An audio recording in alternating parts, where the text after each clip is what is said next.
So recently in this channel, I've only talked about weed, right?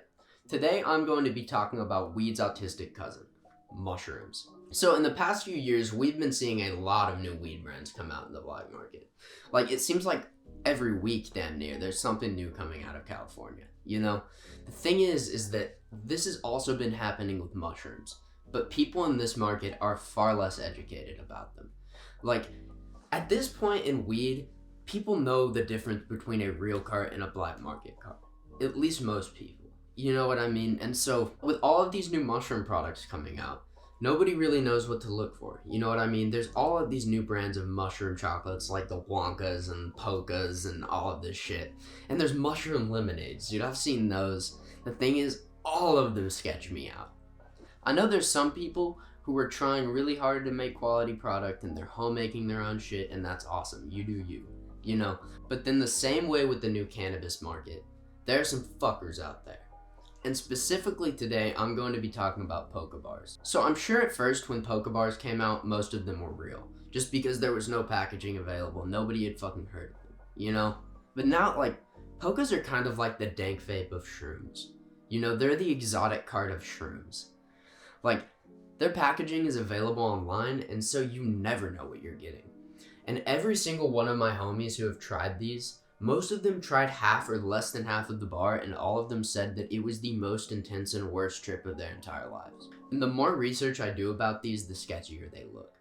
I've seen a few articles about them. If you know that page, the Blacklist XYZ, they're an awesome page if you want to see a bunch of new news and cannabis and a bunch of stuff on Instagram or anywhere. I'm not really sure where. I'm not really plugging them. I'm just saying, like, they're pretty good, and that's where I found this. So the more research I do about these, the more sketched I get about them. A lot of articles that I've seen have talked about the fact that they're not even mushrooms. It's kind of similar to what was happening with LSD a few years ago, with all of these research chemicals coming out of China.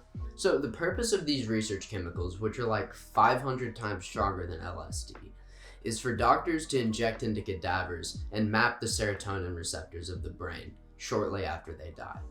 Imagine you take this on a tab.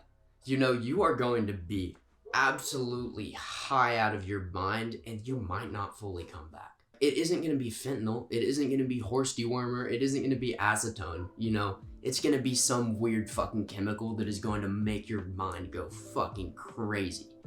And that's honestly scarier to me.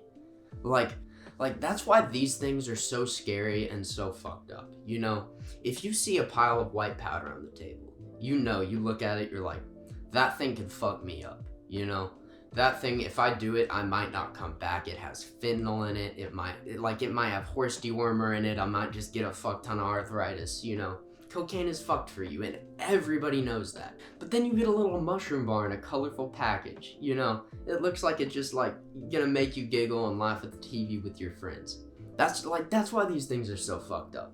Another reason why these are so fucked up, which I forgot to mention, is that a lot of people on the planet have a family history of either manic depressive disorder or schizophrenia or something in that realm that can be brought out by the use of psychedelics. And a lot of these people, they are careful. You know what I mean? They know that they have this. They've been taking mushrooms their whole lives because they know their limit. They're smart about it. Like, they know they're not going to take 10 grams and go crazy, you know? The thing is, with some weird fucking chocolate bar with some weird fucking Chinese research chemical inside of it, you have absolutely no idea what is inside there, and you do not know your limits. Like, I feel like this is kind of similar to whenever all of the fake cards first came out. You know what I mean? When they were killing people and they were sending people to the hospital, people were just saying, just smoke weed. You know what I mean? And now that's kind of fading away a little bit, just because all of these, like, companies are kind of figuring out what to do. Companies are caring more, and the ones that are shitty are being pushed out by the ones that are better. But this hasn't had a chance to happen with mushrooms yet. So basically, like, the moral of this story is, unless you know the person who is making these chocolates, bite the bullet, force down these fucking horseshit tasting mushrooms, and then just have a good time. You know, like, fucking break them up into little pieces and swallow them like pills. That's what I do. Or I fucking hate mushrooms, but I will never take a chocolate like a Polka. Hey, like, basically, that's all I really have to say this video. Same thing as the 2 gram cards video. Just talking about something in the industry that, like, it seems shitty and everybody knows it's like, that's sketch, you know? but nobody really knows how fucked up it could be. You know, like, these things are not to fuck around with. Like, that could be your sanity. Alright, if you agreed with anything I said today, or you learned something, maybe I prevented you from buying a Polka bar. I really hope so. If you're gonna buy one, like, those things are fucked. But thank you for watching, like, subscribe, all of that shit, and peace.